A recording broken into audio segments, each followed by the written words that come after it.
Hello, I am Goth Royalty, and this is my first video ever. So if I seem a little nervous or off or whatever, that's why. um, so I wanted to kind of talk about, I guess, my hot takes about Slipknot. But first, I want to preface by saying that when I was a kid, I really liked Slipknot. Well, okay, like a kid to like a teenager, I really loved Slipknot. They were my favorite band. I don't know, I just loved them so much. I actually heard about them when I was a kid. My mom would go to Walmart, and at that time they had these little CD things, like you could listen to parts of the songs or whatever. I randomly just went over to that area and saw Self-Titled, because this was about 99, I guess. I was about 9, so 1999. And I just picked it up, looked at it, listened to a little bit of Wait and Bleed, and I loved it. Like, that was kind of one of the first experiences of me getting into music on my own without, my mom. So yeah, I just liked them a lot. I convinced her to buy it for me. She didn't really get into all that. She didn't really care. So the thing was, though, about, if you know anything about Walmart, you know that their CDs are edited, so there was no cussing in my version, the first version that I had of Self-Titled.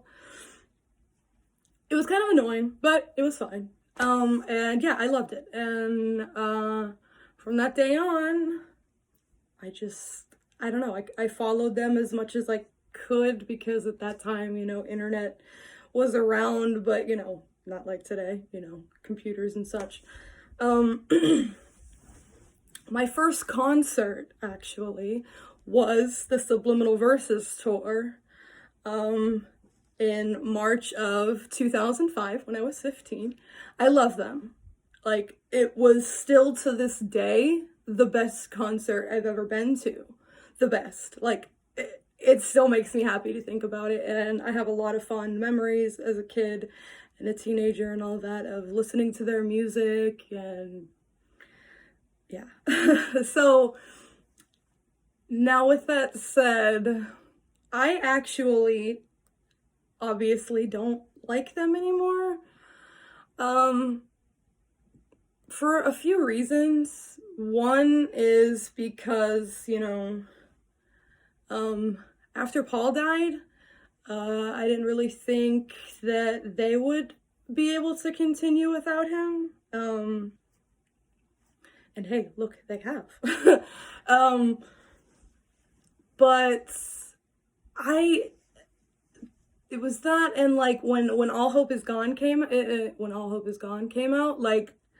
I didn't like every song like I had with their previous albums. So I liked every song off of Subliminal Verses, Iowa, Self-Titled, even their demo. But this was different. I mean, Dead Memories, banger. Psychosocial, a banger. Snuff, the fucking video is really weird, and the song is depressing, but yeah. Other than that, it's just not impressive to me. So I just kind of stopped following them. Didn't really like them anymore. And then, I don't remember exactly when this was, because like I said, I stopped following them. But I figured out that they were coming out with a new album, and I would assume that's the one after All Hope Is Gone or whatever. And maybe that was in 2013. I don't know. I didn't keep up with them. Okay, so in 2013, I know this for sure. That is when Joey left the band. And I read online, cause Joey, I loved him. He was my favorite. I loved him so much. And I still think he's was the best drummer in metal, hands down. I know a lot of people say that the drummer from Lamb of God is the best, but I am biased, I guess, because I liked Slipknot a lot as a kid, and I say that Joey is still the best. So yeah, take it or leave it, whatever. So Joey, I've read on the internet, that, like, I think it was said from, like, Corey that, it was cool, like, him leaving, it was fine. But then I'm pretty sure it was the Associated Press, I think. Anyways, they had put out an article about, Joey and how he was confused at why he was kicked out of the band. Like I said, he says he was kicked out. And apparently he had heard about this through an email. An email. Like, at this point in 2013, like, Slipknot, they'd been through, Paul dying and all that, and then, still going. I figured that they were in a band so long together that, like, I don't know, they would, Corey would have more decency, Sean included, clown. I think he is also kind of a dick, just like Corey. But Corey's more of one. He's who I mainly have a problem with. Anyways, all that aside, sorry, I get sidetracked.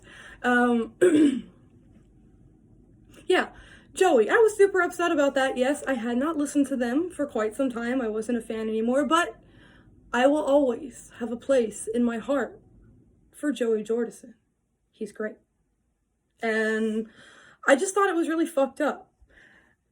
That said, I'm gonna go back, because I don't know why I didn't mention this first. But after Paul died, there was the tour. I don't know what year, I can't remember.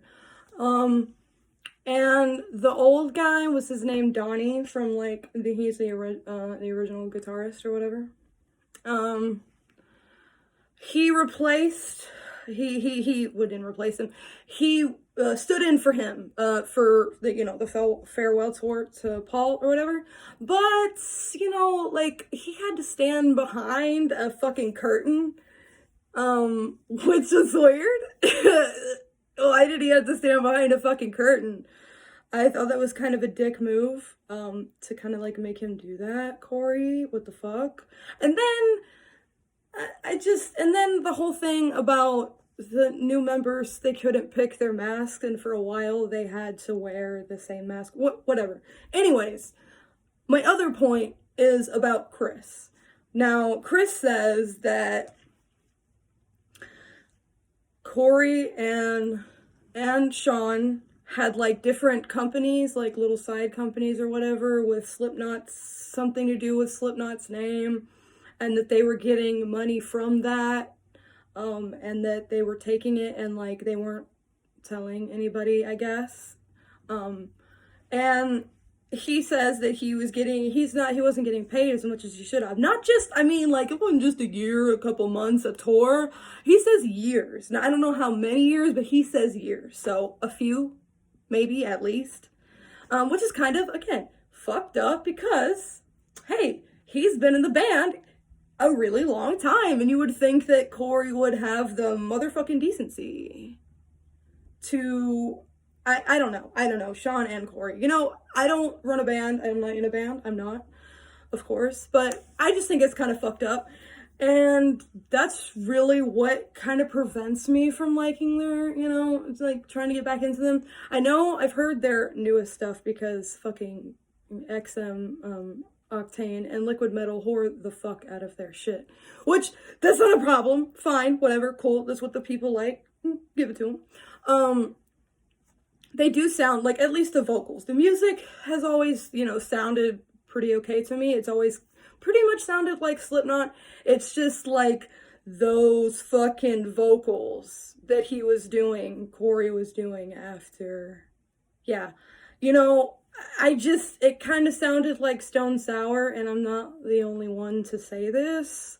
It wasn't as hard, and yes, now, he actually kind of it seems like he's gone back to the way he used to do his vocals, and it sounds a lot more like old Slipknot. But all of that stuff that I said about Joey and Chris and all that stuff, the new members, the mask, all that stuff, like, that's that. But, like, yeah, like I said, I just, my problems with fucking Corey and how he's just kind of a fucking prick to people that, you know, he should have more respect for. And I would assume that those guys respected him. I mean, I don't know. I just don't know why he would think that it's okay to, like, do that to them. Especially since they've been in the band for so goddamn long. Anyways. Yeah, so I guess that's my hot take. I know that I'm a bit abrasive when I express my opinions online. And I shouldn't be, because I know it's kind of off-putting. So, you know, I'll try to do better, whatever. Hopefully this doesn't, like, make you hate me or whatever. I just don't like Slipknot. And if you do, cool, great. I used to love them too. I still have all their, you know, old shit on my Spotify. Still fucking straight bangers, all of it. Yeah. Anyways, cool. Bye, guys.